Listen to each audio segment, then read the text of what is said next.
Coming to you live from my apartment. It's Rob Has a Podcast, and we are here ready to talk about on a night when we are waiting for the exit polls to roll in and the voting results to roll in. That is what we're here to do with big, huge stakes, much bigger than anything going on in the presidential election. I'm Rob Cesternino. Welcome back to our coverage. Of course, the man who is running all of the exit polling here, the great Taryn Armstrong. How are you? I'm great. The people are calling me Taryn Silver. I don't know if that's a good thing anymore, but it's happening. And also, guess what? I have a lawyer on my team. That means I'm super smart. Isn't that a great secret? Watch out. Taryn is lawyered up, everybody. Watch out. Taryn, will you be pressing charges? Will you be filing a suit against any of the trolls harassing you on Twitter this season? Oh, yes. Lots of them. Class action lawsuit. I have my own personal lawyer now. Yes, very exciting. Alex Kidwell is with us as always. Alex, how are you? Hi, Rob. Hi, I'm in the field right now. That's why my lower third isn't working. Yes. I'm having technical issues, but I can at this time, even though the precincts in the Big Brother house will not be officially closing until late tomorrow night. I can go ahead at this time and confirm that one member of the sisters will, for sure, at least one, will be leaving the house tomorrow. Okay, all right. So one person, one of the two sisters, you're saying, will be leaving the Big Brother house on Wednesday night. That's what you're hearing from people in the field? At least one. Yes, Rob. At least one. Okay. Alex Kidwell, thank you very much for your report on that, and more to come as we are here live. Hashtag RHAP. It is 6:17 p.m. Eastern time. I've already gotten some flack on Twitter criticizing me for podcasting as we await the results to our long marathon. We thought that Big Brother 18 was a marathon. The election, the over 600 days of election coverage, all comes to a head later on tonight. But look, that I have to do my job. Like, what am I going to do? Sit there and watch cable news for 24 hours a day? Right? That's what live feeds are for. Yes. I don't have to watch the live feeds. We'll check in when it's time to do the weekday show. That's what we'll do later on tonight. So we are here, and what a way to pass the time as we wait for the real life election results to come in. And we'll talk about all of the Big Brother news that matters here tonight. And so very excited to get into a lot to talk about here with everything that happened with the America's nominee, plus the veto ceremony. A lot of fireworks this afternoon coming out of the veto ceremony. The sisters twist has been revealed to Shelby. So a lot to talk through here on a very exciting show. But first, some business of our own that we need to take care of. Of course, that we have finished our round one of the So You Think You Can podcast competition as we hunt for the next member to join the Big Brother live feeds. And we have had what a fun week it's been with Alex, Taryn, and Brent, each hosting their own shows on robhasawebsite.com. Taryn, is it weird for you to go back to not hosting a show today? No, I just have to flip switch, and then I go into guest mode again. Or guest correspondent mode, yeah. Perfect. All right. And of course, Alex, you hosted your show on Saturday as well. And tonight, I have I take no pleasure in revealing the results. I'm not like Jason at the veto ceremony taking glee in letting two people know tonight that they will not be moving on into round two. So I'm going to do the best I can to try to just rip the Band-Aid off here as we go through. We allowed a 48-hour voting period for each of the shows that we did where people could vote. With our poll as conducted by the tabulator, Kurt Clark, the best in the business. Nobody questions his polls results. He goes through it with a fine-tooth comb to make sure there's no irregularities going on, and that is exactly what he did. So first, we had our round one between Team Brent, which, of course, was Leanna, Cam, and it was Dustin that did their show back on Thursday. And I can all did a great job. People loved Team Brent. It was a very fun show. Brent was a great host, but I am very sorry to say that Cam will not be moving on to round 2. So the next Team Brent appearance will be Brent with Dustin and Leanna coming up on, when is that going to be? On Thursday? Yeah. Mm-hmm. The person that moves on out of Dustin and Leanna, they will be joining in round 3. But they will be joining Jordan Parhar for a very special edition of the Big Brother Happy Hour, the reality TV Happy Hour, where Jordan Parhar will be hosting with the 3 people that graduate from Team Alex, Team Brent, and Team Taryn. So moving on to Team Alex. Alex, of course, you hosted on Saturday. Are you nervous? Yeah, you can't see it because I'm doing it below the camera. I'm ringing my microphone cord right now. Like, I'm just ringing it senselessly. I've never been this nervous on a podcast before, Rob. Okay, so well, okay, all right, that Alex. should say I'm something. sorry. I'm sorry to say. High anxiety. All right. Of course, Team Alex was Puya, Nad, Adam, and Aman. Aman. That's right. That's our 4. Hey, look, that had 4. Of course, that they have 4. That what we need to do here is we're eliminating one person tonight, and then it will be a double elimination coming up in round 2 for Team Alex. Again, we had to make the numbers crunch, and I'm sorry to say that Nad will not be moving on to round 2. Great job by Nad. A lot of people really liked her. Everybody was great, but I'm sorry to say that that's how the voting went. We had over 1,000 votes cast for the competition, and those are our round 1 results so far. So we're down to 8. We will have, after our 48-hour voting period closes on Friday, I'll reveal the person who's going home from Team Taryn. You're not getting off the hook easy, Taryn. Well, we'll see about that. Okay, we'll see. Well, I don't know what you're gonna do, but yeah, somebody's going home from Team Taryn. All right, so let's get into and again, thank you so much to Cam and Nad for their great work. What I would like to do is, in the future, I'm hoping to hear from some of these great people that we find. I'd love to hear from them on other podcasts, whether it's Big Brother or something else. We have so much to cover, so I do hope that we can find some new RHAP stars in the making on this search for the next live feed correspondent. All right, great job so far by everybody in the competition, and I really do appreciate how respectful the audience has been in terms of how they've been looking at everybody, and I think that everybody's been very positive so far. So turning away from things that are very positive, let's talk about what's going on in BBOTT. All right. Okay. All right. So let's go through the news of the last couple of days, and I guess why don't we start with going back to Alex being named as America's nominee. I know there was a big push for Chrissy to go up. I heard a lot of what Taryn had to say on the show last night. Alex, do you want to weigh in at all with the decision of America to nominate Alex instead of Chrissy?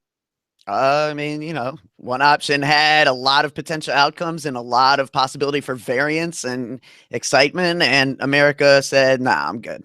Yeah. Cool. Okay. So Alex ends up going up on the block. We end up with a really high stakes veto yesterday, which I got to watch live. I have to say, very exciting. The first time I was able to watch a veto ceremony or a veto competition play out live in person.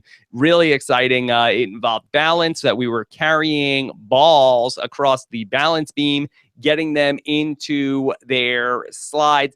Taryn, do you want to touch on any highlights from the veto competition? Well, basically, I think the crucial moment of the competition is when Shelby is about to finish her second stack of balls. She needs to bank those balls by getting back across the balance beam. She overthinks it or underthinks it or something, and she just runs across the grass instead, and she loses that entire stack. And that ultimately probably costs her, at the very least, a chance of winning this veto and a chance of surviving in the game, really, because at this point the Misfits basically have it in the bag, and so ultimately Jason takes the veto.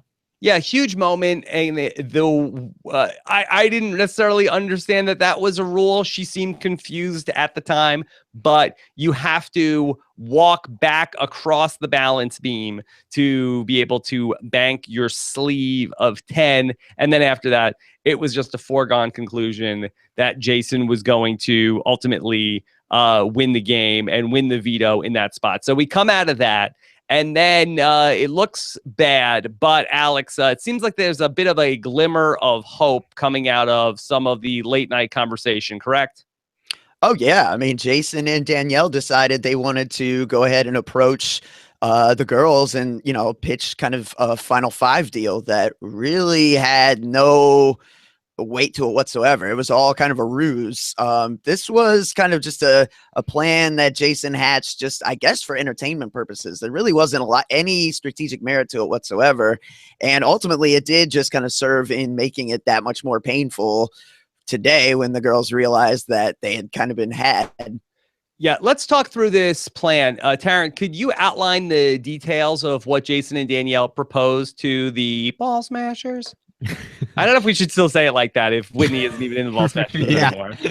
Yeah. Well, it makes it a little funnier almost. But Yeah. basically, Jason and Danielle, or Jason really, at first, they approached the remains of the Ball Smashers, and Jason said, "I want to get Justin out. I want to take Justin out. He's too big of a threat. Let's do this. Let's reel in Danielle. Let's make a 5-person alliance."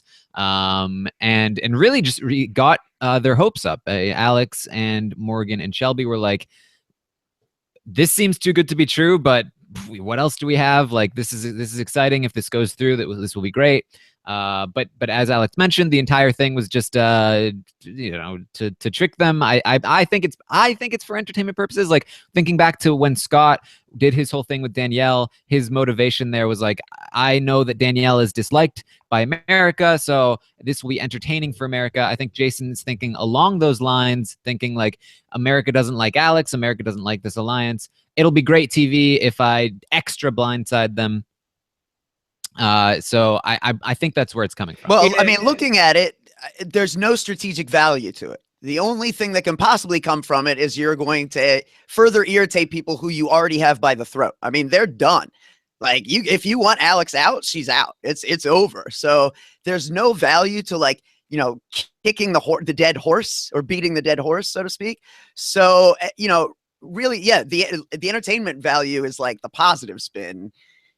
Just being straight malicious is the negative look. Obviously. Could I pitch the devil's advocate? Is there a possibility that they felt like, okay, well, I know they're not just going to roll over and die. So why don't I send them on this fool's errand where I'll keep them busy, keep them spinning their wheels so that they're not trying to flip Whitney back or working in some other maybe more productive fashion for their game? Is that a possible spin, Alex? If I had heard that conversation happen in the materializing of the plan, I would be more apt to side with that. I think that's more seems fan fiction-y is what you're saying. A little bit. I mean, I think, like Terrence said, it certainly could be, hey, we think this is going to be entertaining. Hey, we think this is going to be something that keeps them occupied. I think, yeah, if you want to look at it in a positive light, that's kind of the positive look. And then, right, there are also people who see it and just say, like, what's the point? It just seems mean. Yeah. Okay. So that takes us to the veto ceremony today, Taryn, to which at that point in time, they were under the impression, the Ball Smashers, that Jason was going to put Justin up on the block. Mm-hmm. Okay. And so what was the biggest takeaway from that? I watched the veto ceremony earlier. It was a little uneventful until we got to Jason's reasoning for why he's doing what he's doing. Well, yeah, I mean, the Ball Smashers, they were blindsided by this, and they were upset. They were wondering, like, why did you do this, Jason? Justin said suckers. And they kind of like afterwards ran to their own like sides, and they were like, why? What happened? We need to confront them. They ran outside. ask Jason, like, why? So what was the point of that? And he basically was like, oh, I was legitimately considering options, like, kind of trying to, excuse, like no, I was actually somewhat serious. And then it blew up into this entire argument that happened. It's probably the biggest fight of the season. Yeah, Say la vie, baby. Say la vie. I was watching a bit of it a couple of hours before we came on today. So, Alex, what's your feeling about all of the fighting in terms of how? I mean, is this a poor sportsmanship from Jason? Is it sore losership from the remains of the Ball Smashers? Is it both? I mean, I think even Jason recognized that it wasn't really them being sore losers. That's like a shock reaction to, they really felt hoodwinked by this because they didn't see what Jason had to gain from doing what he did. So they didn't see a reason for him to lie. So they're extra shocked by the fact that they didn't see, a reason for this to go down the way it did. So I think, Jason recognizes this. And I think, this is a moment of, like, to me, this is like people being a little bit of sore losers. And we've seen both sides do it this season. And it's not a good look when anyone does it, I think. But it's one of these things that kind of happens through the nature and the psychology of this game through like 50 some days of stress that people kind of just get, on the roller coaster of the game, and your reactions become higher when it's good, it's good. And when it's bad, it's really bad. So, Alex, when you say sore losers, are you talking specifically about from the plastic side of things? No, I'm saying, like, in this case, I think it's a little bit of like the other side being a bad winner. Yeah, I think, and we've seen a lot of that this season. A lot of like what the fans have had issues with, I think, on both sides is, like, people are pointing to like, well, they were celebrating in the other side's face so excessively, and it's one of these things where it's like everyone has kind of been guilty of it to some degree. Yeah, I know Jason always harps on that. He mentioned it in his veto speech that the two things he said he couldn't forget was, one, when they were dancing. But it seems like, boy, there's a lot of dancing that goes on in this show. I don't think I could be on BBOTT because I've been called out many times for my choreography. So I don't think I have the dance moves to be on either side. Rob, you are a great dancer. No, stop, Taryn. You need to get your programming rewired if that's what you're saying. But speaking of celebrations, let's talk about the celebratory dinner that Ryan reminds me of in the chat room. So the remains of the Ball Smashers were in one of the rooms of the house, and they overheard Justin and Whitney talking about a dinner that was being planned. Taryn, can you talk us through that and the fallout from that? Yes, so this is what ultimately exposes Whitney to the Ball Smashers. She's talking with Justin right after the veto competition about having a celebratory dinner, and they're like, wait, she's up there talking to Justin right now about celebrating after we just lost, and one of us is definitely going home. Like, clearly they had already suspected for a long time that Whitney had sold them out. And so they took this as concrete proof. Like, this is clearly an example of Whitney has sold us down the river. She's working with Justin. She's working with the other side. And that's what prompted them to come up with the plan to pitch to Jason, let's get out Whitney instead of one of us. Okay. All right. Alex, any other long-term ramifications from the celebratory dinner fallout? Like, where does Whitney stand in the minds of the plastics? Will we see a confrontation between her and them?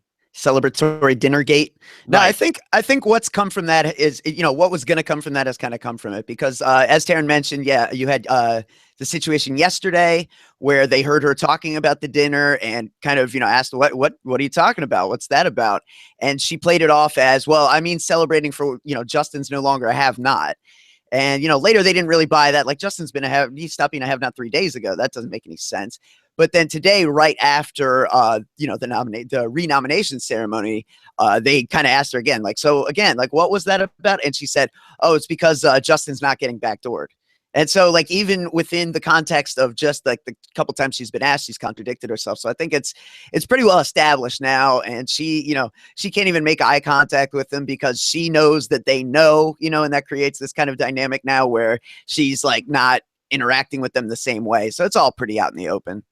All right, and then the other headline that I want to talk through as well is then as the remains of the Ball Smashers were upstairs licking their wounds between Alex, Morgan, and Shelby Taryn, finally the sisters broke the silence on their secret and told Shelby that they were sisters. How did that come up?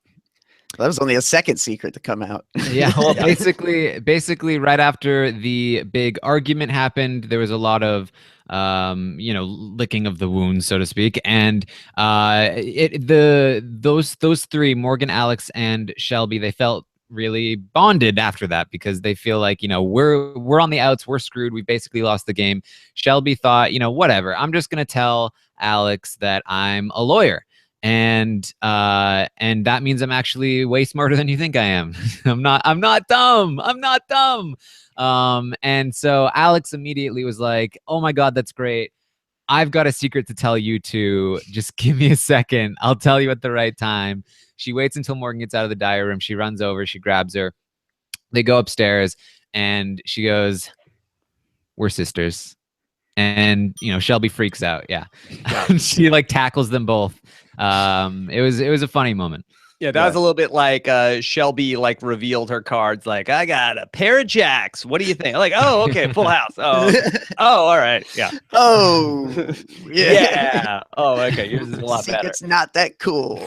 Wow. I've been holding on to this thing for 60 days. Yeah. All right. So now that that's out, Alex, does that change anything at all? Nope, not really. I mean, Alex is doomed. I mean, what's he gonna do? His lines are firmly drawn. Jason he jokingly drew a new one in pencil last night, only to erase it. I mean, the lines are still where they are. Yeah, well, Jason, I believe, said in that big fight today, just that you can. What was the line, Taryn? That you can. It's not my fault. I can read between the lines any way you draw them, or something like that. I don't think that's a phrase. I don't think. I can read between the lines better than you can draw them, or something. I don't know. Okay. It was weird. I don't know if it's a t-shirt yet, but we'll see. We'll see. All right. So we have the eviction coming up on Wednesday night. And of course, Taryn already has his new poll up to talk about where America is going with the nomination vote. All right. So first, let's just set up who are the votes that who is casting a vote first, Alex? So yeah, casting a vote, then you've got Whitney, or no, I'm sorry, you've got Chrissy, you've got Danny, you've got Justin, and America, right? Okay. All right. So, yeah. That confirmed that Whitney is cast a vote? No, the block is Morgan, Whitney, Alex. So okay, Morgan. Okay, so Danny. So the votes are Danny, Chrissy, Justin, America. Okay. All right. And so we would imagine that the late night jamboree is all going to be on the same page. So again, this is a situation where America's vote is going to be moot. But Taryn, where is your polling indicating that this vote is going? It's currently indicating that the vote will go toward Alex, although Whitney does have a decent percentage given that it's a useless vote, with 38% to Alex's 53%. It's interesting to see ultimately where this is going to go, because we've talked about a lot in terms or not so much that we've talked about, but in the idea of sort of suppressing the vote, where, if you sort of can really in talking about in our political system, if you sort of get people not that excited anymore about their candidate, maybe you could suppress the vote. Alex, do you think that this is going to start happening with all of the plastics fans? Where do you feel like that they will start to disengage with BBOTT now that things are looking so bad for their side of the house? Or do you think they have one last rally in them? Well, potentially. I mean, I think it's kind of a mixed bag. I think you are definitely seeing some people start to feel disenfranchised the way we talked about kind of early in the season, by the outcome just kind of not going their way. They feel like they invested a lot of time and energy into this thing and it's not playing out at all the way they feel like it should. Then conversely, I have seen there's the other side of the coin, people that feel like, they're ready to, burn it all to the ground, basically. And there is a growing movement to see Chrissy win this game because the Ball Smasher side feel like if all of those people are gone, then wouldn't it be a fitting end to this dumpster fire of a season to see Chrissy as the ultimate winner? Now, I had written that in the chat room during your show yesterday, Taryn, as a joke. And I had written that, do you think that we will end up seeing the Ball Smashers fans eventually, if all of their picks are off the board, will they Sanjaya this thing and vote for Chrissy if they take her to the end? I don't think that people should do that. I don't think I'm going to get behind endorsing that people should do that. But don't you feel like that is the biggest danger for for Jason specifically, in terms of, okay, there is no jury, I can do whatever I want, but is he being short-sighted in terms of really turning off the fans of the other side? Oh, absolutely. And that's the thing, because what it's looking like right now is that there are going to be 3 misfits in the finale. And if there's 3 misfits in the finale, given how, I mean, granted, I think that Danielle probably has the most fans, and we can get into that a little later, but I think that it will be the plastic fans who ultimately decide who wins, because I think the misfit fan vote is going to be split between Danielle, Jason, probably those 2, and then the plastics will be able to decide which between them is going to win. If the plastic fans all go for Chrissy, I don't think they'll be able to pull through. I think they're still a minority. But even so, maybe Jason and Danielle split enough that Chrissy does get the win if they try that. So it is definitely a danger. You don't want to piss off the Misfit fans because they are a large contingent, and I think they're going to decide the winner. It's interesting, and I feel like that this is sort of like where we start to get into the cross-section of this election that we've talked about for so long with the BBOTT. And I think that both of the candidates in our political, in our presidential election, I think have probably or certainly gone too far into not making the other side feel included in what they're doing, where it's like, I'm here for my side, and it's all about my side and making my side happy, and I'm going to attack the other side. But there isn't any sort of reach out to the other side to say, like, hey, you can also feel good about me winning the game. And I really feel like that Jason and the people from the Late Night Jamboree have done a bad job with this and are sort of being short-sighted, that there is going to potentially be fallout in the vote, Alex. Yeah, well, and that's why I thought, certainly early on and even into recent weeks, that Justin was such a strong contender to win this game, because here's the guy who's on the right side of things, who's not like saying the wrong things. He's just kind of doing his thing. He's where he needs to be in terms of the numbers, but he's not getting any of the heat. But yeah, then in recent weeks, I think, for whatever reason, he has kind of like joined in more in some of like kind of the thing like Taryn talked about earlier, where he's like calling people suckers to their face and stuff like that. Like, it's funny, but it's not going to win you the fans you don't already have. I thought Justin had crossover appeal, and I've been talking about him as the biggest threat to win this game all season long. And I'm not sure if he has that anymore. I think that he's losing it. And I do wonder, I know that Danielle has been a trendy pick for a lot of people to say that she could potentially win the game. I do think that there is a fracture coming to the Late Night Jamboree side of things, where we're going to start to see, like, between whether, Bernie and Hillary and Trump and the other Republican candidates, where, a fracture in the party. I wonder if that the Late Night Jamboree is going to start to fracture off as well into a Jason camp and a Danielle camp. And then again, where's the Justin camp going to go? So that may end up being the storyline as we go down the stretch. But I really feel like that Jason was in the best position to do this. And I still believe that Jason is probably going to be the likely winner. But I would have liked to have seen for him a pivot where he could start to go from the guy who was sort of the polarizing figure on one side of the house, but then start to reach out across the aisle and start to be a person that everybody could get behind.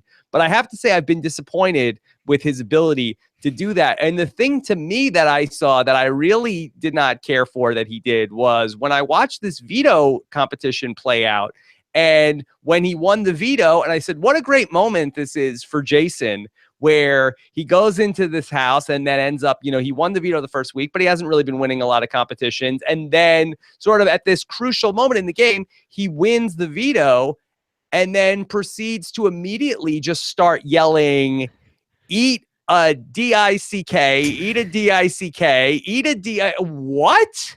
Who? Why? All y'all Who does this? Who says that? What is that? It's you he's know, amped up. Lots of Misfits fans say it. They say it to me on Twitter all the time. Someone told Taryn to eat a D just yesterday. Next is said to choke on it. So oh yeah. Yeah. Wow. I mean, why? Who said, like, it wasn't like, somebody was, yelling at him, lose this competition. It just, that to me, it just does not speak to being a representation of what this season is supposed to be. I mean, I think that BBOTT already was dealing with the stigma of being sort of a lower season of Big Brother, not even a real season.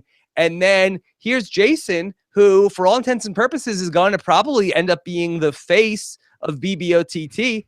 I don't like how he's carrying himself, and he's not elevating himself to me as somebody that you would, hold up in high regard as one of like, he had an opportunity here, I believe, to be sort of like, if not on the Mount Rushmore of Big Brother, sort of like, okay, well, we can hold him up as, this great player. And I think that he is the best player in this game, but it's not my style. I don't like this. I can't imagine somebody winning a Survivor Challenge saying anything like this. I can't imagine one of the great Big Brother players. We have emotional moments, but that was way too crass in my mind. Yeah, it was like a crass Boogie celebration. Like it was worse than Mike Boogie, which kind of says a lot. But I think that Big Brother OTT is kind of it's like the underbelly of Big Brother, right? Like only the crazy people are watching this show, and it's having an effect on the house guests themselves. Like they have, it's almost like strangely interesting to watch how they have gone from the very beginning when they were all so friendly to each other, and it usually devolves from that, but it has devolved so much. Like every single person in that house is a worse person coming out of that house. Like they have done terrible things to each other. They've all been hypocritical. They've all whined incessantly. Like it's kind of crazy. Yeah, and I think maybe another element here is that, like Taryn said, the OTT is definitely different, and, the game is different. But also, like, Julie Chen did tell us at the BB18 finale she was going to be involved with this thing, and she's really not. Like, Julie's not there. The production team is kind of minimal, I think. And, like, there is a saying that when the cat is away, the mice will play.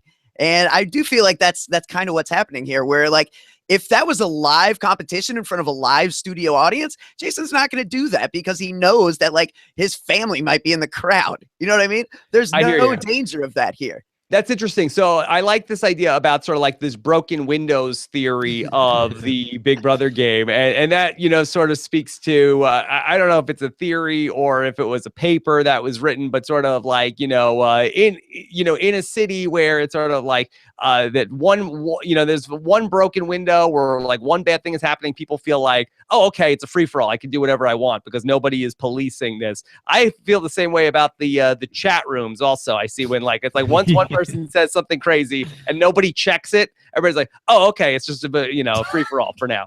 But that being said, that's why, we try to at least, keep an eye on things. A graffiti on the subway, as Walt says in the chat room. Yeah, it's gotten out of hand. And again, I am not putting anybody from the Ball Smashers on a pedestal. And that, I have really been, I think, pretty level-headed. I don't have anybody who is a far and away a favorite in this season. I think that, the sisters, I certainly understood the appeal, especially Alex more so than Morgan, but I really don't think that they've done anything that's really captured my heart and mind. I think Shelby is fine. She says some funny stuff. She had a good quote yesterday on the daily recap about being in the house. There are no dogs here. No Harry Potter. No hot guys. But Which is a very funny line. But I just wish that somebody would sort of like take the high road here on the OTT.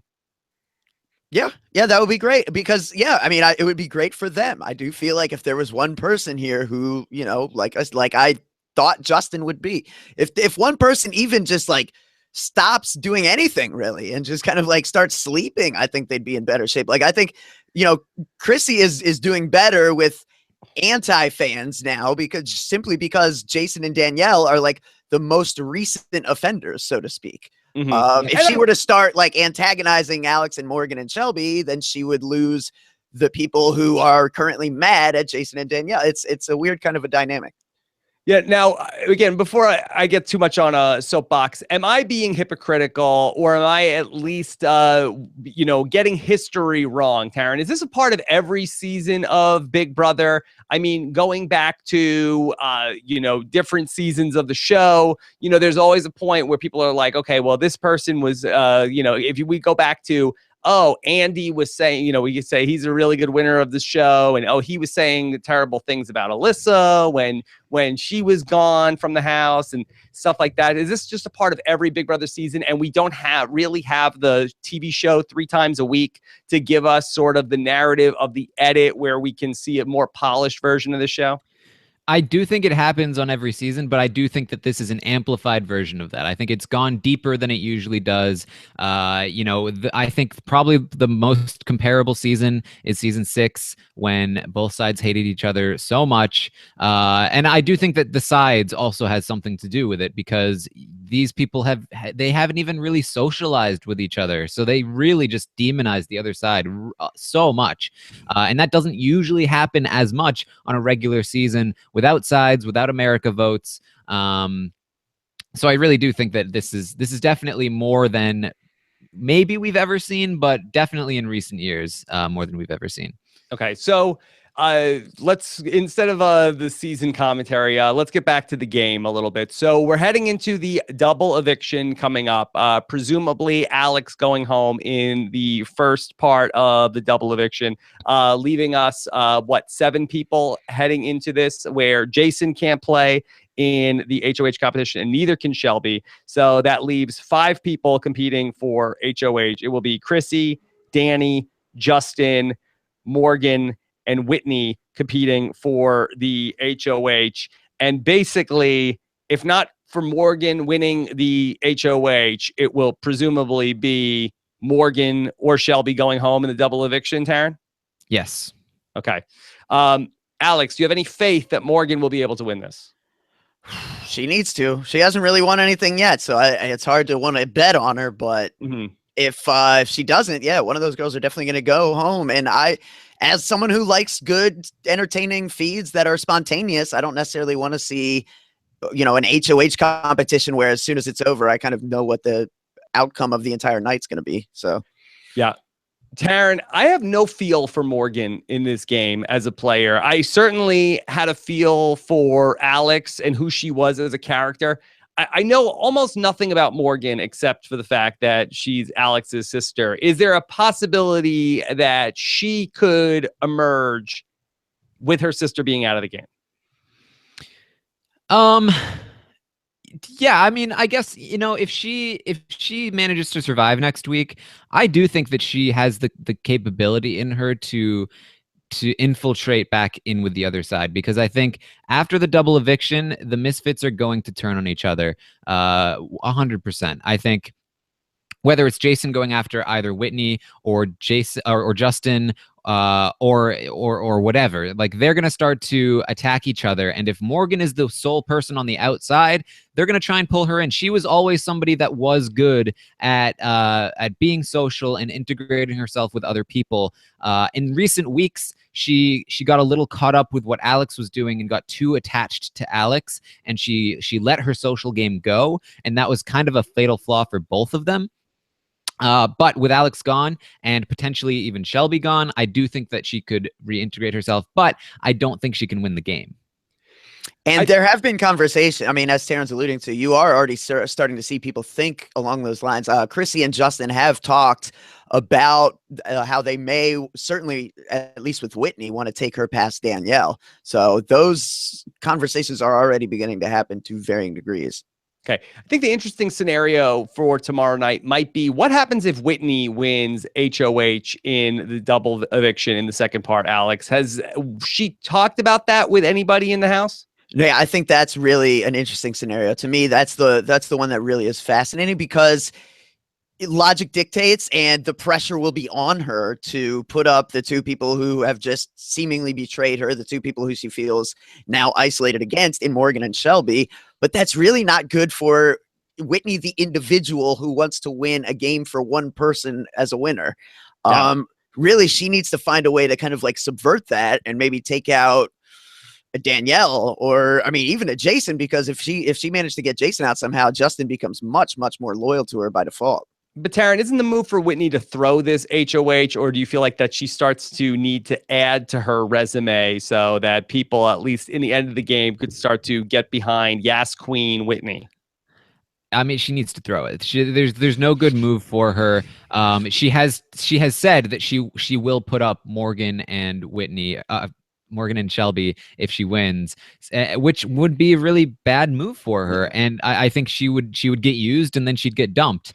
And so I think she needs to throw it. I don't think there's really much of a shot that she goes home during the double. So I think she'll be fine in that sense. And then if she gets through this week, even if Morgan wins and takes out somebody like Jason, that's great for her. If Justin wins and takes out either Morgan or Shelby, that's also great for her. Then she can say, hey, Justin, Chrissy, let's team up, let's do this. And then she has, I guess, a shot, right? Because Justin has been losing fans pretty rapidly. Alex, how come we haven't had a moment on the feeds yet where the ball smashers go off on Whitney?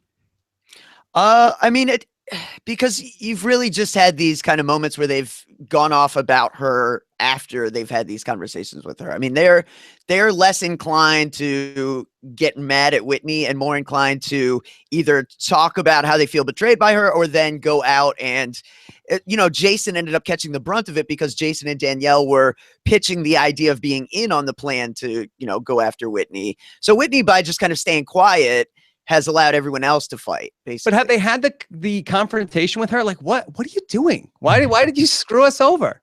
Yeah, but they didn't really put the screws to her. Like, she contradicted herself a little bit, and she gave answers without eye contact that weren't strong answers. So they got the info they needed, and they're like, all right, Whitney, we get it. Yeah, so, like they did confront her. It wasn't really a blow up because she didn't yell back at them, right? Like, and then when Jason and Justin become involved, they're the ones that yell back, and that's the big fiery confrontation. But when they confront Whitney, it's just like, no, it doesn't really go anywhere. They are mad at her. I think they genuinely feel hurt by her, and I think that's another part of it where like they're really angry at Jason, but they're kind of hurt at Whitney, so they don't want to approach that as much as they do with Jason. So yeah, like they did confront her, but it just it wasn't like explosive like the other. To be honest, it's the same problem people had when they tried to confront Nicole last season. It's like you come at Nicole and you hope that she's gonna like blow up and get upset and like let's like that happened with James, and he totally revealed something he shouldn't have about the vote. But with Nicole, she was just kind of like, no, I didn't say that. And that's basically what Whitney did. It's just, no, I've never said that. And so, I mean, what can you do? Is the door open for Whitney potentially to have like this Darth Vader story arc where she turns, but then potentially if she throws the Emperor or one of the Emperors into the heart of the Death Star at the end of this thing, do you think that the Plastics fans could turn around and support her in the end? I don't know, because it's been said before that flippers never win, and I think there's probably a lot of Plastics fans that are really mad at her for turning.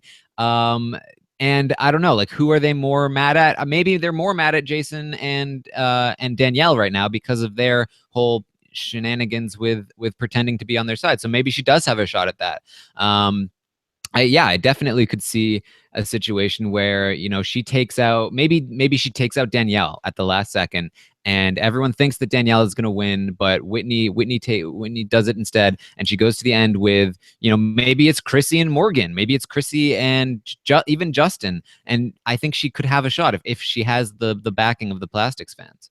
Yeah, I had said last week I thought that Whitney was drawing dead. I didn't think she had enough support on either side. But if she's maybe able to articulate to people like, I don't need to go into the whole Whitney impression, but like it was a sinking ship. What did you want me to do? I was supposed to, go down with the ship. Like I got off, and I got to the end. So sue me. Right. And I think that maybe also speaks in part to why they aren't getting as mad at Whitney as they are at Jason and Danielle, because they, to some degree, have to realize that they were culpable in a conversation that was had at Whitney's expense. You know what I mean? Like, did Jason hear the name Whitney come out of their mouth and was then able to go take that to Whitney? Yeah, that happened. So in that sense, like, she is able to deflect blame pretty fairly. Mm-hmm. Yeah. And I know for the people that are fans of, the Ball Smashers and really wanted to see them run the table here, like, got to win a competition. I mean, that's really what it comes down to. There's only so many care packages and things that America had a chance to vote on. And, they just needed to get it done. They needed to win that veto yesterday. And I think you got one last stand here, and that's Morgan's got to win an HOH. Yeah, I mean that is really the only hope whatsoever. Although I do think that Shelby also has a decent shot at winning the game. I think that she has a decent following, and again, if Shelby is the one that survives the double eviction, which I think is probably more likely than Morgan, I think that she is somebody that we've heard plenty of Misfits talk about bringing Shelby along to close to the end, 5-4, and then if Shelby sneaks into the end against Jason and Danielle, I think Jason and Danielle probably split the votes. All the Plastic fans go to Shelby. If the Plastic fans are like 40% of the vote, Shelby could win the game. Yeah. Although it is interesting, I did hear Justin and Chrissy talking together about how they kind of want to see Shelby go first over Morgan. And I don't know if this speaks to that Shelby in recent weeks has just won HOH, or if she's like letting up on her playing dumb act a bit. But I believe people are starting to see Shelby as more of the threat when you compare her certainly to Morgan, who hasn't won anything. And Taryn, let's talk about. Okay, go ahead. Oh, something that I would like to see, if Shelby is up on the block against Morgan in the double, and it looks like they're going to send Shelby home over Morgan. I mean, Shelby knows about the sister twist now, and I mean, she could throw a Hail Mary and be like, "Guys, you think that I'm more popular than this girl? She was a sister twist. She was sisters with Alex. She's totally going to win if she gets to the end because they're going to vote for the twist." I want to see that. And I think something that's really interesting here is that, people are so sure that Alex is so much more threatening than Morgan, but I mean, neither has more resources or ability to maneuver in the game right now than the other.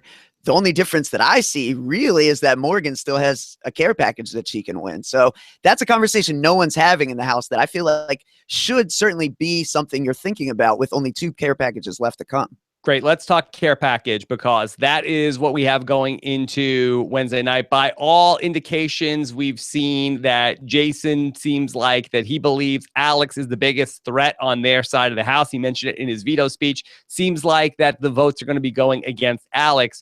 I saw when Alex and Morgan and Shelby were talking, Alex was saying, oh, they're probably just saying it's me, but they'll probably vote out Morgan to vote out the care package. That does not seem like that's the case at this time. So let's assume that Morgan is eligible for this double eviction care package. Taryn, I know you have a couple of polls up right now to talk about this. So what is the data showing you? Where is this next care package going?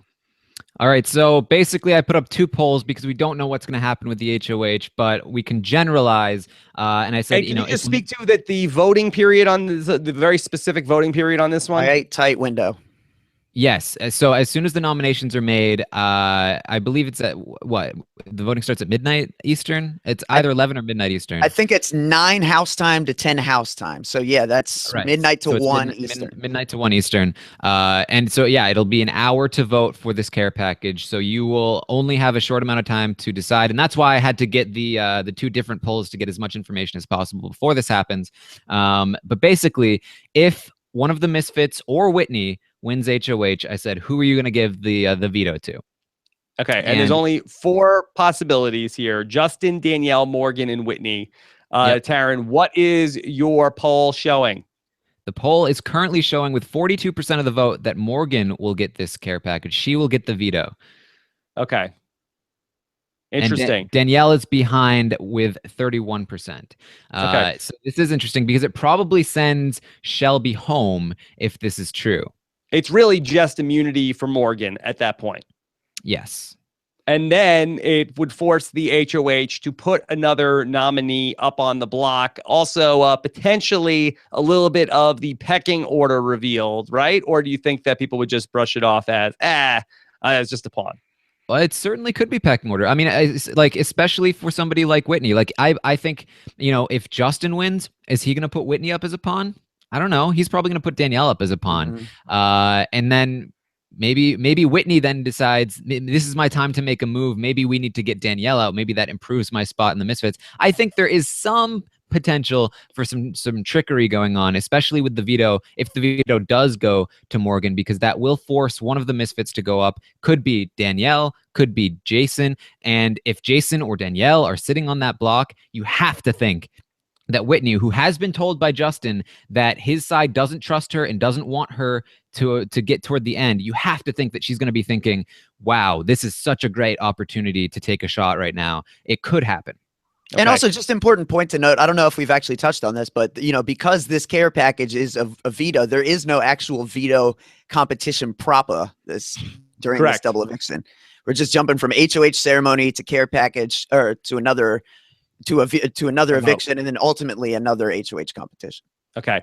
All right. So, Taryn, talk us through then the second part of the poll. If Morgan wins the HOH, who will people vote for the double eviction veto?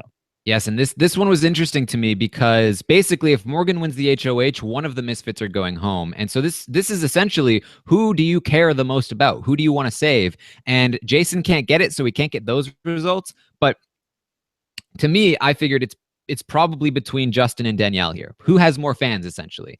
And based on what I've seen, Danielle is killing it. She has 46% of the vote to 18% for Justin. So based on my poll right now, it looks like Danielle will crush Justin in the finals if she makes it there with him.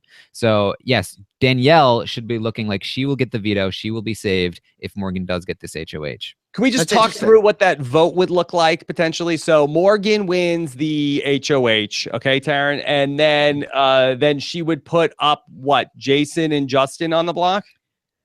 I would think so. Not necessarily. They've talked about how they kind of almost feel like they want Justin to win now after the Jason and Danielle thing. Also because, Justin already has money and they feel like it'll impact his life the least. Like they're getting really spiteful about it. And Justin has money?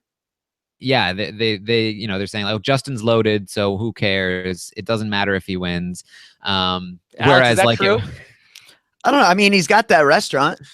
Somebody on Reddit went there and said it was pretty good. So, okay. Well, I think they have this perception that he does based on some of the things he said. I forget the specifics of what he has said that's given them that impression, but they definitely have had that impression. Say la vie, baby. Yeah. So yeah. Okay. So I think there's a decent shot they decide to take a shot at Jason and Danielle. Maybe they put both of them on the block. Who knows though? They haven't really discussed it because it hasn't really been. I mean, they're concentrating right now on like one of us is going home and this sucks. The game's basically over. Yeah. Right. And Yeah. At this point, America will not have a vote in the double eviction, correct, Alex? Correct. No America's nominee. No America's eviction vote. So hypothetically, in a Morgan HOH with Jason and Danielle on the block, then only Shelby, Whitney, and Chrissy will cast a vote. So it's only 3 votes there to evict. And Justin. Sorry. So Shelby, Whitney, Chrissy, and Justin. Okay, so 4 votes. Yeah. And so there could potentially be an HOH to break the tie. Yeah. Yeah. So basically, with Danielle having the veto, I think it's the ultimate nominations will probably be Jason and Justin, or maybe if Danielle decides to save Jason, it will be something like if Jason and Justin are the initial noms and she saves Jason, it'll be something like Chrissy and Justin, in which case I think Justin probably goes home or Jason goes home. So Depending on where those votes fall, depending on who's the initial nominees, I think it's going to be either Jason or Justin if Morgan wins the veto or Morgan wins the HOH and the care package goes to Danielle. Now, this also could be a huge waste of a care package for somebody where hypothetically, if we end up with, let's say that, Christy wins the HOH. And okay, now Morgan and Shelby are on the block. And then now, okay, let's give the care package. Oh, Danielle, you won the power of veto. Okay. I choose not to use the power of veto. You totally screwed her out of a care package. Yeah, there's only one left. Well, I mean, if I'm a Danielle fan in that spot, then I'm saying, hey, send this to Justin. Poison. Don't vote for your person if one of the misfits is HOH and puts up the 2 ball smashers up on the block. Well, it's getting interesting. We're at this part of the season now where voting needs to almost be strategic. If you're really trying to like engineer someone to the win, voting almost needs to be strategic on a level that I don't think many people are really giving credence to. And I doubt CBS even really considered when they pieced this thing together, because like for a lot of weeks, it was really simple. Just vote the way your people either say they want on the feeds or, you know, what makes sense. But now, I mean, people on the feeds are even actively requesting things that aren't necessarily right for their, you know, mathematical odds. And you've got a lot of fans who are just like not realizing that, right, to assist this person, you might need to actually just bury this person or be at this person's expense. Like there's a lot of odd variables at play here. Yeah, go ahead. No, yeah, I mean that's exactly what's happening. You know, between Jason getting the co-HOH, you know, that was bad for Jason. It's the reason why he's even potentially in trouble this week in the double eviction, and he could have been in a lot more trouble if that veto had gone a different way. To Danielle getting having Alex put up on the block, I still have a lot of people telling me that they think that I was trying to trick them, when ultimately the odds did end up being exactly what I said they were going to be. Yeah, but they Karen's not going to pull like a Jason at the veto ceremony and be like, and then Alex going to be like, suckers, you fell for his plan. That's not the case. That's not the case. These guys are giving you the straight scoop. There's no agenda here. Absolutely. Definitely not. Especially not from Taryn. Remember that robots don't have agendas. Yeah, like, and I've been very upfront about, you know, if somebody asks me a question, I'm going to give them the honest answer, despite anything. You know, like I'm gonna give them the strategically sound answer that they're looking for. So yeah. No, but Taryn, that just like last week when you were trying to give the Danielle fans some advice, I really think that this is a big thing for the Danielle crew, where if a misfit wins HOH here and they already have the ball smashers up on the block, give that care package to Justin. Put that care package on Justin, because now that we widely assumed that final four, that trip to the final four care package, the big care package that's sitting out there like a big matzo ball is just waiting for somebody. And now if you give this one to Justin and waste a care package on him, it's Danielle's for the taking. Does anybody else have a fan? Like, I guess it opens up the door for the Morgan fan. That's a possibility as well. Here's really the thing. It's like you're thinking high reward, but there is a high risk element, and it's not necessarily any different. Like, it doesn't go home. Doesn't really change the strategy, but like you said, yeah, if Justin wins, who cares? But if Morgan were to be getting that care package, there's a lot of scenarios that could see Danielle go home. Like, I think she could potentially, you know, Justin and Chrissy have talked about potentially taking her out before Morgan. I don't know that they would do it before Shelby, but like there's a window there that is potential risk where she's totally safe otherwise. So I get what you're saying, but if she were to somehow go home, then I don't think people would be very happy. But well, yeah, I think basically the strategy is, if you're a Danielle, I think Rob has it completely right. I think if you're a Danielle fan, you want to give this care package to Justin. And if you're a Justin fan, you want to give it to Danielle, right? Like, you want to do the opposite of that. Right.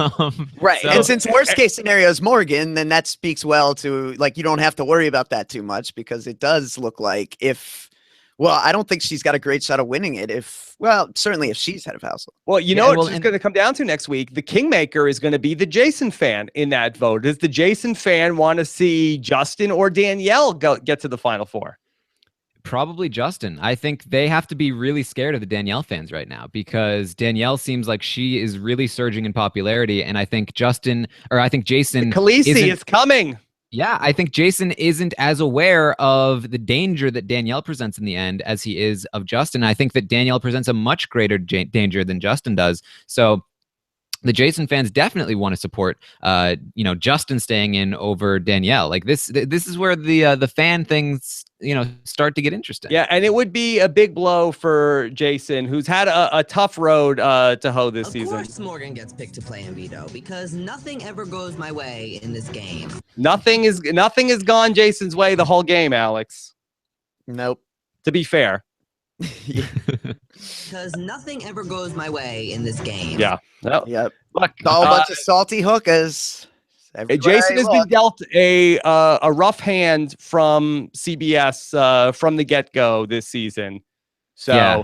Only coming back one time. Like, look, he has every right to be salty about the situation that he's in up against all of these first-time players. That it's been tough, but he has dealt with every bump in the road so far. Yep. Giving Chrissy that care package because we didn't care about Chrissy at all. Yep, that's right. Because nothing ever goes my way in this game. One other sound clip that I didn't get to play from the Friday night show, and I want to say that it was Tony Scott that mentioned this in the Facebook group of a little bit of a shout out to the Virgin King on the way out from the other night on the Friday. I think it was on the Thursday night recap. Sending the Virgin King back to his Virgin Kingdom. Shout out to the Virgin King. Is that what they call Maine now? Yes, the Virgin Kingdom. Virgin Kingdom. Well, I got out of there. All right, let's Sorry, start Colin. to get into some of the questions that we have. Hashtag RJP. Scott St. Pierre is not with us tonight, so we're going to be having a little bit of a group effort to pull some of the questions. Let's see. That this is from Chris Erickson, who wants to know, the Misfits have burned every bridge. How can Shelby work with any of them? Alex, do you see a possibility that Shelby, of all people, could work with the other side? Well, she has to try. I mean, that's all you can do at this point. You can't just be Ozzy and declare yourself a free agent and expect to get to the end of this game without winning every competition. And unfortunately, in Big Brother, you can't win every competition. So the only option is to try to reintegrate yourself socially. And that's what she's got to do. Whether or not it will work, no, probably not. At this point of the game, it's going to be tough. But her, the one thing she has going for her potentially still is that they view her as someone who probably isn't likely to win, which is a strong thing to have going for you when you're someone who's secretly as popular as Shelby actually seems to be. Mm-hmm. Yeah. Even with no dogs in the house and no Harry Potter and no hot guys, hopefully she can figure out a way to piece it together. Yeah, we'll see. I mean, it's very tough when you're just so deprived of all your, sensory needs. Yes, that's right. This is a question from Robot Taryn wants to know, is Whitney a traitor or a savvy opportunist? Regular Taryn, what do you think of this? I don't think she's either, really. I mean, she's ready not to give her either of these things. Well, she's not a traitor in the sense that like she flipped after she found out somewhat credible information that her team, she was on the bottom of her team's totem pole, and at the same time, it's not like she really did anything to to seize an opportunity. Like if she does decide to take a shot at somebody like Jason or Justin, or not Justin, Jason or Danielle during the double eviction, if she has that opportunity, that's a savvy opportunist for you. Like that's jumping back from both sides, sniping people off, and then carving your own path to the end. That would impress me. But I don't know if she does it. She seems to me like somebody who's just like, Justin has been the best to me. He's told me the truth. I just want to go to the end with Justin, even though I'm under the impression that he's super popular. Yeah. The savvy opportunist and the traitor have one thing in common, and that's agency. They both take action to do a thing. And Whitney to me is more like the kitten that came to the door and they had locked it and didn't realize the cat was out, and she's just scratching at the door, but that door's locked and it's pouring rain, so she's got to go across the street and they let her in. word. I'll side on the savvy opportunist so far. I mean, I think she was the one person from her side that has the presence of mind to say, I see where this is going and I should at least go and be with the other side. She's managed to get out of that situation and not become public enemy number one in the house. So I will say to that end that she's been more of the opportunist. I like it so far. We'll see. I just think that she ultimately needs to make a move to really end up, that there is not the really fervent Whitney support out there like you have with some of these other players. And I think that she needs to, either get some blood on her hands or win some comps down the stretch. And I think that potentially she could sneak in there as a person who ends up getting 35% of the vote on finale night. Would that be enough to do it, Taryn? Yeah. Yeah. I think I think that I do see that, that little sliver of daylight for her if she could pull it off. But I want to see some killer instinct from her, if not in the house, at least in the diary room, in terms of all right, here's what I'm doing. Yeah, exactly. And that's what I haven't seen from her, Not yet. Right. All right. This is then from let me bounce around a little bit. Alex, do you have one? Sure. So here's a question from John Densford. What was Alex's fatal flaw? I believe it was not keeping relationships with Danielle and Chrissy and trying with Jason instead. So what do you think, Taryn? What was Alex's biggest mistake in the game? She made a lot of mistakes. I think after her HOH week where she got screwed over by America, she just kind of gave up on a lot of social games. She relied on other people like Scott to make deals for her, which was not a good move because Scott was not making the right kinds of deals and he was not saying the right kinds of things. But ultimately, I think her biggest mistake is that she had this really overpowered twist in her favor, that she had a sister there. She can trust this person to the ends of the earth, and she didn't utilize it properly. She allowed Morgan to just end up being like an attachment on her instead of sending her out and saying, no, you don't need to be with me, you can be with them, I'll keep you safe, you keep me safe. Like, go out there, socialize with them, stay away from me. A real season because you don't know this person. You just met them a month ago. But with your sister, you don't never have to talk to her. You can do like very, very minor checkups here and there. It's what Paul and Victor should have continued to do when they did the fake fight. But ultimately they got a little comfortable and they said, we're on the same side and they're on the other side and there's nothing that can change about that. She tried to make a couple deals, but obviously they didn't go through. You need to utilize this huge advantage you have, and she just didn't. Yeah. Well said. It's going back to the original Danielle and Jason of Big Brother, where it used to be that they would just go about their business during the day and then, over a game of cards at the end of the day, sort of compare notes and not be seen as such a close pair in the house. Yeah, absolutely. Then she should have known that too, as a fan of the show. Like, she should have known. What are you going to do? Let's see. How about from Chris Erickson, who says that I guess all of us Ball Smashers fans see the coming pagonging and have abandoned Twitter, leaving it to a brood of haters. Is that fair, Taryn? and let me ask the question this way. And I've seen this from a lot of people, do the Ball Smashers fans, and I think that this is going to look at this time that this election is not decided, that instead of, hey, my person didn't win, I'm going to take my ball and go home, do the fans of the Ball Smashers need a little bit of a wake-up call to say, hey, are you a fan of the Ball Smashers or are you a fan of Big Brother? Sorry, your people that you rooted for didn't win, but pick up your mouse and start voting for, let's go. That it's, you still have to enjoy you still have to follow the show, even if your favorite doesn't win. Well, I do think there's something to that because, like I said, I think that the Plastic fans will probably decide the outcome of the season. I think they will probably decide who the winner is. And something that I've been talking about is that the Misfit fans seem to have a really bad social game when it comes to, talking on Twitter, right? Like they say things like "choke on DICKs," Taryn. And so I have likened them to like the Russell Hantz of fans. And the majority of them are Danielle fans. We could see the Danielle fans alienate the Plastic fans so much that the Plastic fans migrate to the Jason side of things. And if Jason and Danielle are sitting there in the end, we could see Jason take it away because of her fans. That's possible. And I don't want to single out people. Like, I know that obviously that what you have experienced is 100%. It's not just me. I get it. I get it. I'm sure that if we talk to people that are really big Jason fans or Danielle fans, they'll talk about, this Shelby fan said this to me. Yep. This Alex fan said this to me.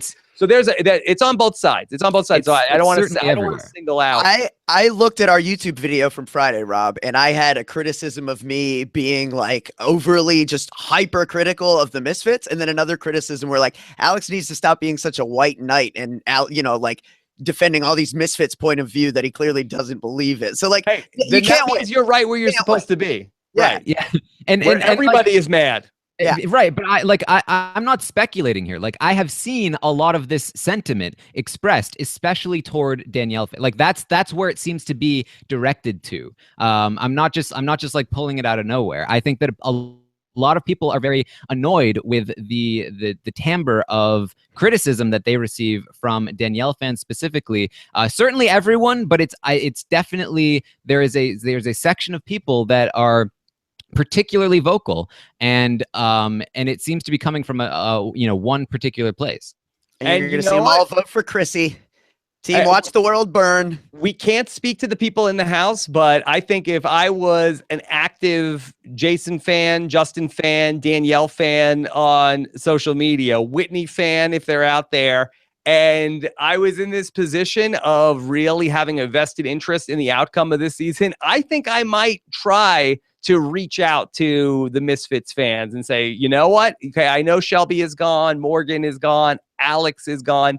Come join our tent. Come under our tent that we can make a happy ending for this. Try to sell some of these Ball Smasher fans on that this is a positive outcome, and maybe that could be the difference in this season.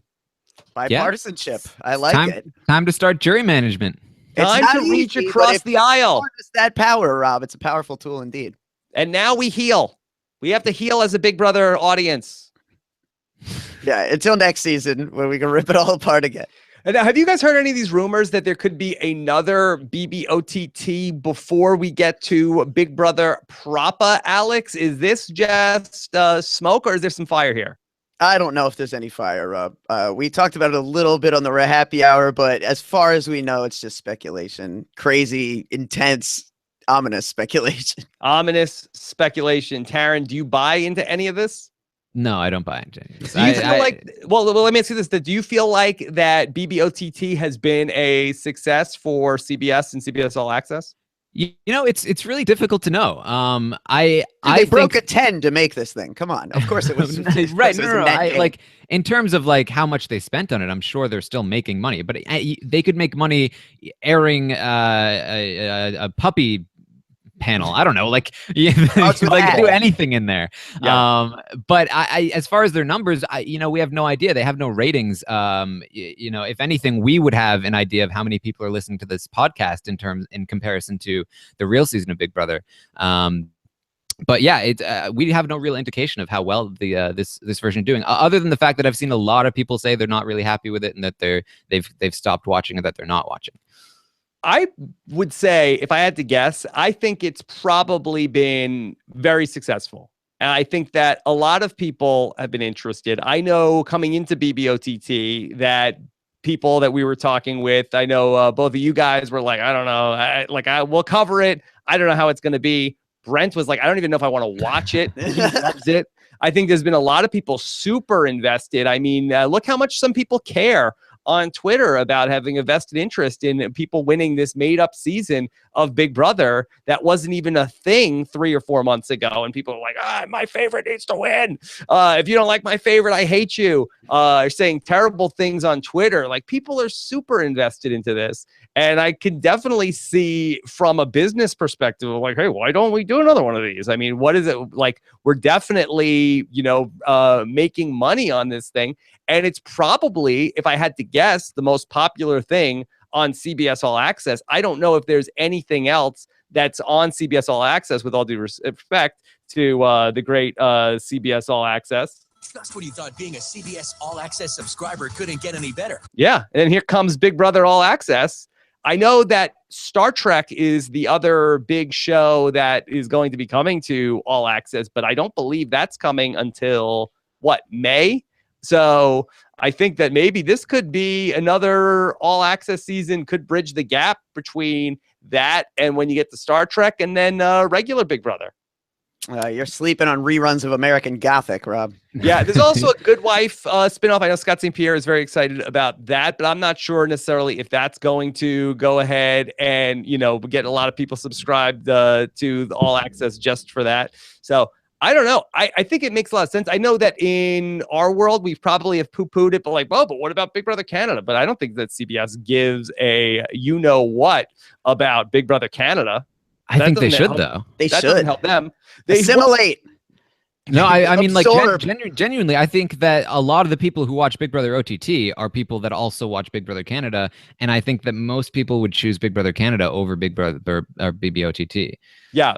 So you're saying that they shouldn't counter program Big Brother Canada because people will ultimately could you imagine, Alex Kidwell, if we simultaneously had a Big Brother OTT and Big Brother Canada season happening? We might need to hire 7 new live feed correspondents. Yeah, I just need to. I'd have to get a whole nother, processor so I could have a whole nother set of feeds going at once. Yeah, that'd be interesting.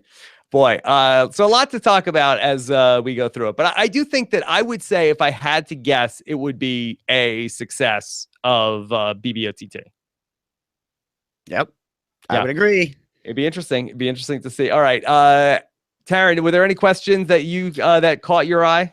Yeah, I got one from Cassie, who asks, who is sitting in the best position for the double eviction and who is sitting in the worst position? Yeah, let's do power rankings of the people most likely to go home in the double eviction. So I guess we start with Morgan, Shelby. We have to say, is Shelby the most likely person to go home? I think so, just because, from my perspective, the most recent conversation I heard on the matter was Justin and Chrissy talking about how they want to take out Shelby over Morgan. But I don't know that Jason and Danny feel that way. And Jason has been the one to drive the narrative for that group before. So right. And even if it's a 50-50 ball, that Shelby has no chance to win the HOH. She has no chance to win the veto. Morgan has a shot at both those things. So if I had to do a flip a coin, just like on Taryn's Twitter, I would say that Shelby is number 1 most likely to go out in the double eviction, and then Morgan is 2. Yep, unless they wake up and realize the advantage of just getting rid of the only person who can win a care package. So here's where things get interesting. Okay, 3. Who is the 3rd most likely person to go out in the double eviction, Alex? I think it's Danielle. Jason. Okay, Danielle, give me that scenario. Well, actually, no, I take it back. No, I guess it probably is Jason. And do all these scenarios start with that Morgan wins the HOH? I think most of them do. Okay. Like I said, I do think there's a small chance. Yeah, well, I think Morgan gets the veto. She uses it on herself, gets replaced by Jason, and then Whitney decides, let's take a shot at this. That's a very small chance, though. I think there's a lot of scenarios. HOH or as a voter? As somebody who's, or even as the HOH and convincing Justin to do it. I don't know. Would Justin do it? Probably not, but you never know. I think there's potentially a lot of scenarios where either Danny or Whitney end up on the block, because you could see a misfit win the HOH and then Morgan get the care package. But in those situations, that's pretty much a death sentence for Shelby. So they would just be a pawn. So Danielle would have to then go up on a Morgan HOH. I mean, that it would just be so interesting to see if Morgan wasn't the HOH, how any of these other people go home, because I'm not seeing it right now. Yeah. Yeah, Okay. I think it's like It's not happening. 98% chance that either Morgan or Shelby go home if Morgan doesn't win HOH. Yeah, I mean, I Okay. do feel like there's a chance Morgan targets Justin still, because even though Jason and Danielle were the ones to, kind of pull this ruse last night, I mean, they were talking immediately after the ceremony about like, God, I just cannot stand Justin. So, I mean, at the end of the day, like when you win power, if you have no time to make your decision, I do think she might just go ahead and put up Jason and Justin. Like those are two people who represent big targets. They're seen as big targets, and they're clearly antagonists in her eyes. I think it'd be very exciting to see in that spot where Morgan wins the HOH, Jason and Justin go up on the block, and then 100% then the Justin fans have to rally to give Justin the care package. The Jason fans do what, Taryn, in that spot? If Justin gets the care package, No, if Justin Jason- and Jason are on the block, where are the Jason voters voting? oh, the Jason. I think that Who would I be think most that- likely to save Jason with the veto? I think anybody? Danielle at that I think point. Danielle would save Jason. Yeah, they'd have to give it to Danielle. Danielle would save Jason. Chrissy would go up in his place, and then Justin would get sent home. Justin would go home over Chrissy in that spot. Yeah. Okay. I think Chrissy is the only person who is 100% safe in this double eviction. I think she does not go home in any There scenario. is, right, because there is like a slight possibility that they could get Morgan to put Whitney up, and certainly they would vote Whitney out at that point. Yeah. Okay. All right. And then is there any scenario for Whitney to go home? That's basically it. Like I think she could end up as a pawn for Danielle, certainly, but I think the only way she's actually in danger is like if Morgan wins, and then like you said, Justin wins that care package, and then that side is able to talk to Morgan and convince her, look, we'll take you further. We're not going to target you next. Just, go ahead and make Whitney the target now, because those girls don't necessarily have any love left for Whitney. Okay. And Jason really did somewhat consider the idea of maybe we do need to get out Whitney this week. Not for very long, but he considered the idea because he knows that Whitney is attached to Justin and Chrissy and not him and Danielle. So him and Danielle could take this opportunity to say, maybe we do need to get Whitney out because she gives Justin too much power. And from their perspective, the other side really is down to the bare bones. They believe Shelby and Morgan were always and still remain like the least capable and far and away the least popular members of that side of the house. Alex, any final thoughts before we wrap this up for tonight? Just I kind of do. Honestly, I kind of am hoping Morgan wins the double eviction head of household, just because I think that creates an opportunity for more interesting outcomes. I think it'll be interesting to see what the fans do from that point. And on the flip side, I just feel like it's going to be a little bit of the Give week up weaker. the dream. It's not happening, Alex. All right, well- you're convincing yourself that like, oh, if I could just like get this inside straight. No. Hey, I It's hope for not it until the hope happening. is dead. And when the hope is dead, we make our peace. It's over. It's over. Well, I hope the rest of my evening isn't so morbid, Rob. No, Taryn. that Morgan is not winning the HOH tomorrow. You never know. I mean, these competitions, they tend to be somewhat. I said that about Chrissy, Rob, and then she rolled a ball down a ramp. right. Like It's over. it's certainly possible, but it's very unlikely. It's not that unlikely, but it's pretty unlikely. Mark my words. Morgan is not going to be the next HOH of Big Brother OTT. Are you trying to like double bluff here? So I'm being a realist, Taryn. I'm telling you the facts. There's a 0% chance that Wednesday night Morgan will be the new HOH of Big Brother OTT. Well, maybe All she'll right, well- find a hidden immunity idol, Rob, Sad but true. and All the right. couch cushions. Let's face facts. All right. So, Alex, how does this new timetable for the double eviction affect the Wednesday night happy hour with Jordan Parhar? It's probably going to end up being a really late show.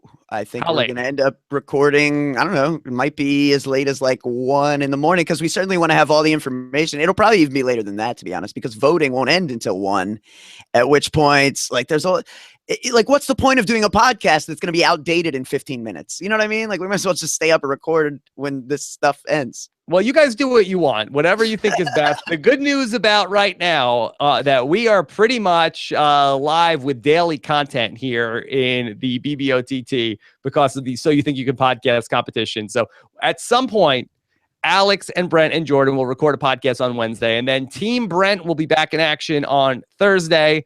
We will be back with you live on Friday to talk about it. And then who's on Saturday? Me.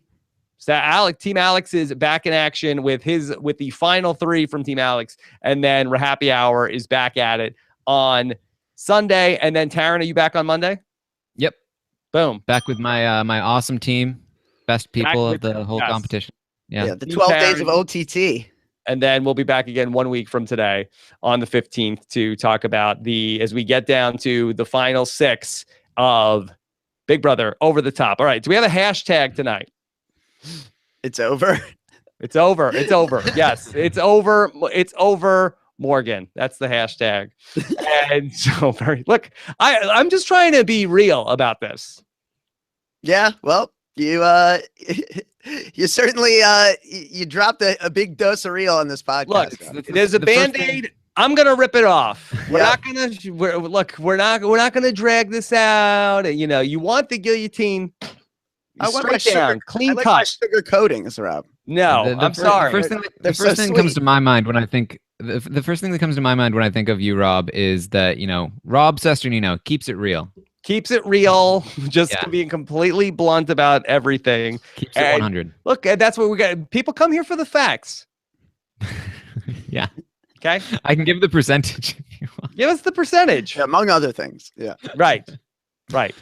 All right. So good stuff. The polls are still open for Team Taryn if you want to vote on last night's podcast. Taryn, do you have a name for your roundtable like Kidwell Corner? Something about robots, right? I think it's I called them Team Robot in my tweet about it. I can come up with something. Okay. Very good. All right. Team Robot. The outer limits of podcasting, maybe. Outer limits of podcasting. All right. So fun stuff.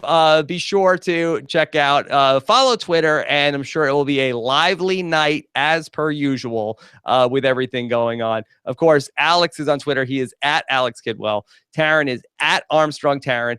I'm at Rob Sesternino. Hope you enjoyed the show tonight. Looking forward to hearing what you guys have to say in the comments, and we'll talk to you again soon. Take care, everybody.